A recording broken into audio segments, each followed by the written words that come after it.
I mean, it must feel special to be part of the first group of Apple originals. Like, what's that feeling like to be a pioneer in this space for them? It's really, really, really exciting. We weren't the first show that Apple bought, but we were the first show to roll camera for them. Did you know that? I didn't. Yeah, we were the first show to roll camera, so it's been special from day one. And now that we're out promoting, and I realize, oh my goodness, we're part of the first group. It feels epic. Yeah. I mean, Ron, you've been on streaming with Luke Cage, but more recently you've been on traditional with This Is Us.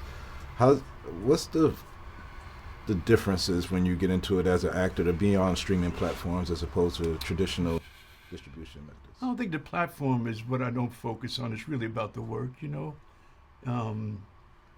If the work is there and the scripts are good, it really is about focusing on that, and then afterwards you start to realize what platform and who sees what and where and what have you. So it's nice to have more opportunities now that we have, Apple and other channels that are giving more diverse stories. So that feels really good from where I come from tradition where it was just limited ABC, NBC, CBS, you know what I mean? Yeah. And now to have these other platforms to have a diversity is really wonderful. I'm so glad to be a part of that.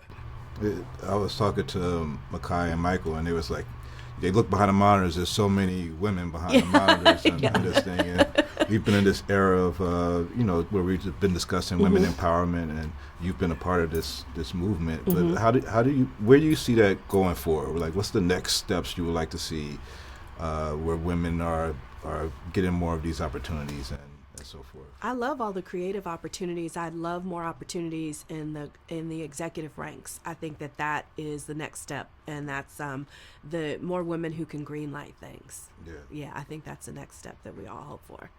You also, you're a showrunner on here, but you've been a writer in the past, and when you have a service where people are binge watching a show, is the writing different than when you go back to when there was 3 networks and you had to wait every week? Is there a different form of writing when you're writing for binge watch audiences, so to speak? The only way that affected the writer's room is that we had an idea that it might possibly be the first 3.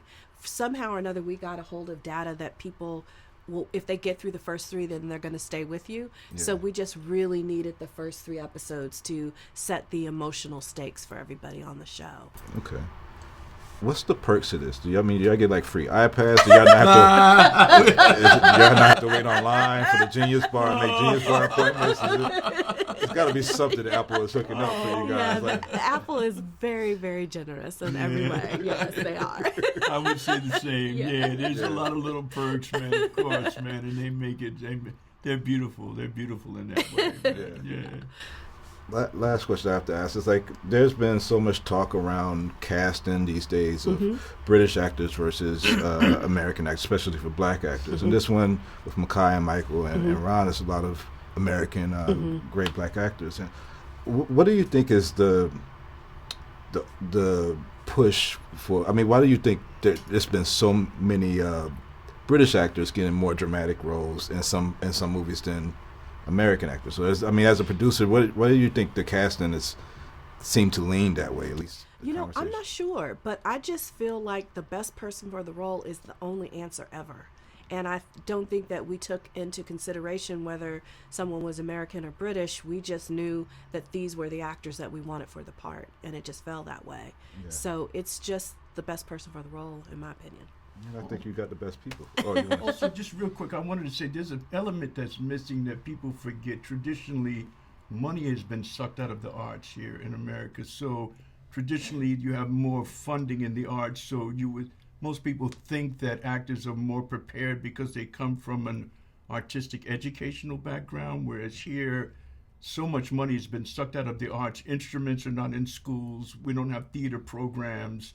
So there's a fallacy that actors are not less prepared than they are traditionally somewhere else, and I think that has a lot to do with it also. It's just a misnomer, and it really starts with early education and someone being seen as traditionally having that, where we have been lacking that, and that's basically a lot of has to do with all the money and funding that's been taken out of the arts. When I grew up, there were instruments in schools. You could take a music class. There were no more instruments. That's one of the reasons why hip hop evolved the way it did, because without instruments, they made up instruments with their mouth and things. So I think that's an element that we should continue to talk about in the future. It's a great show. Can't wait to see more. I've seen half of it. Thank Can't wait you, to see the other brother. half of the series. Thank keep you. on doing your thing. We'll God keep on bless, watching. man. Thank you you. so much, man.